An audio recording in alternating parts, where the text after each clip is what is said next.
I বহু বছর পর ওনার সামনে হাজির হইছি। আল্লাহ এই সুযোগ দিয়ে আল্লাহ দরবারে শুকরিয়া আদায় করিস।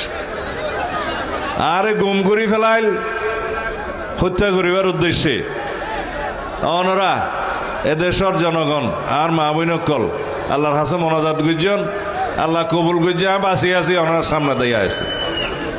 দুলাজারা আর অত্যন্ত প্রিয় জায়গা। আয় দুলাজারা আইলে প্রায় সময় হইতাম দিয়ান আর দ্বিতীয় জন্মস্থান।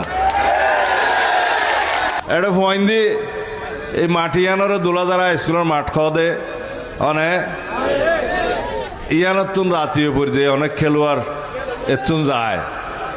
দুলাজারার টিম বাংলাদেশের মধ্যে ফুটবলের মধ্যে এখন বিখ্যাত। হাস্যবাজার তো বটেই।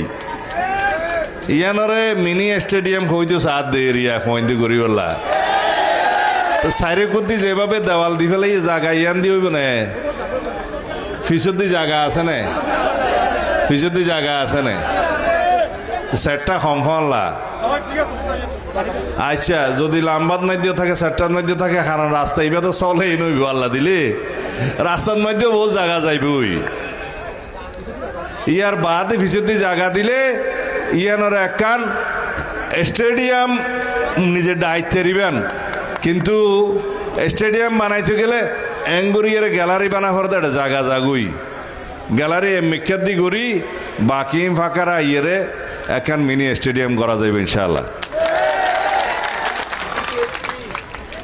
ইন রাখো বা ইন আর লবণের মূল্যবাদ এটা নম্বর তার কোনো দাবি নেই। এক নম্বরের লেগে তো নবলের ন্যায্য মূল্য নিশ্চিতকরণ। বিএনপি সরকার ক্ষমতা চাইলে নবনের মূল্য থানে ইয়ান যুদ্ধ করিয়ে রে গতবার ডবল ডবল দাম দিলাম না ন্যায্য কথা। ঢাকা শহর চিটাং শহরের মধ্যে লবণের 1 কেজি প্যাকেট ফাদো বা 40 টাকার ধরে এটা 1 কেজি 80 হলের 10 টাকা নদে। ইয়ান সরকারের তুন যুদ্ধ করিয়ে নারা এতে ফাঁস করাইলাম ন্যায্য মূল্য রাখলাম ইনশাআল্লাহ ভবিষ্যতেও করা যাইব।